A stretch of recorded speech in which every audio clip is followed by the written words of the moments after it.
Hi, I'm Hilari Varnadore, Vice President for Cities at the U.S. Green Building Council. I'm excited to share with you how we've recently evolved the LEED for Cities and Communities rating system for the local government sector. I'm going to share some highlights and hopefully pique your interest to learn more. This summer, we released a comprehensive update to version 4.1 of the LEED for Cities and Communities rating system. The rating system now includes 4 adaptations in response to market feedback, highlighting the need to differentiate between cities and communities. Today, I plan to focus on the existing cities adaptation, which was the first to roll out through the LEED Addenda process. Built by and for local governments, the new improved rating system supports cities, towns, and counties of all shapes and sizes as they measure and manage their sustainability performance. Just like before, we're evaluating the sustainability of the entire jurisdiction, going beyond leading by example practices in municipal operations to also measure progress across the community.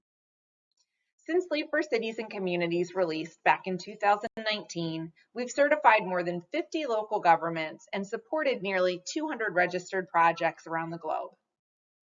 Over that time, we received direct feedback from project teams and engaged a 25-member Cities and Communities working group who contributed hundreds of hours of volunteer service to help us evolve and improve the rating system. The rating system advances critical content areas like the incorporation of carbon neutrality targets, rethinking the approach to location efficiency and mobility, advancing biodiversity, public health, and equity concerns, and ensuring all categories are accessible and relevant to local governments. If you've used the rating system before, you'll notice that there has been no change to categories and the structure remains the same, with prerequisites and credits within each category. The points per category also did not change with this update. Let's take a look at what has changed. First, there's one slight change to the performance prerequisites. Mode split disclosure was added to transportation performance, although it is not a factor in the performance score itself. It is a required disclosure, though, in your application. The other performance prereqs remain unchanged.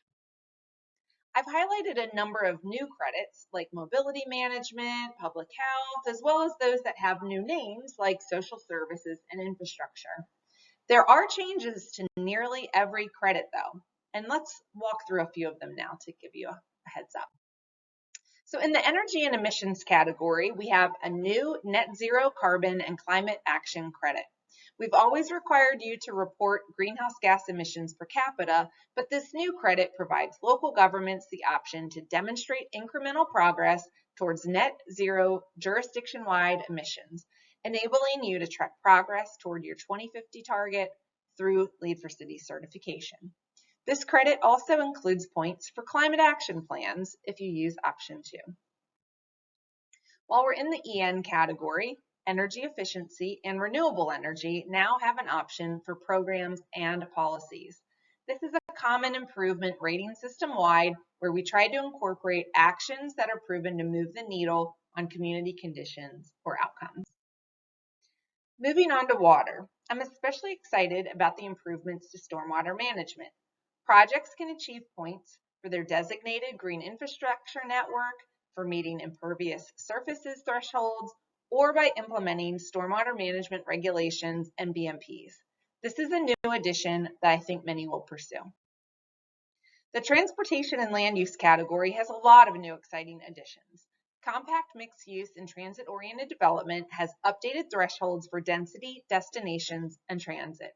It incorporates walk score and transit score and has an option called Planning for Future Development that incentivizes getting density, diverse uses, and transit goals into long-range plans. A new credit in the category is Safe Multimodal Accessibility. This credit provides standards for pedestrian and bicycle infrastructure, transportation safety like Vision Zero, and transit supportive design and policy.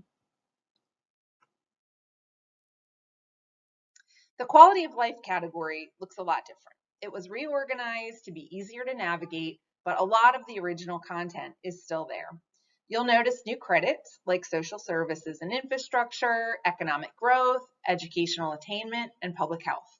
environmental justice, and housing and transportation affordability are still there. The materials and resources category has been the lowest performing area, where most places are receiving 1 to 2 points out of 10.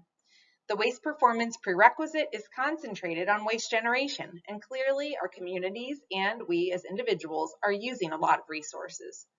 Collectively, we have a lot of work to do around solid waste management and the transition to a circular economy. That said, the category needed a refresh to inspire action, and I'm really excited about the responsible procurement credit, as well as updates to material recovery. This credit now addresses laws, regulations, and programs supporting material conservation, repair, reuse, awareness and education, reuse centers, and drop-off facilities, and more. As I said earlier, most credits and prerequisites in the rating system have been changed. Some are slight revisions, while others are more substantial.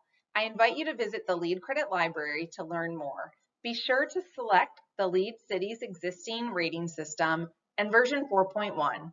Once you do that, the categories, credits, and prerequisites will appear for the proper rating system. You can find the rating system, the guide, the crosswalk, and other informational videos, including category level walkthroughs, right at our homepage, shown at the bottom of the screen.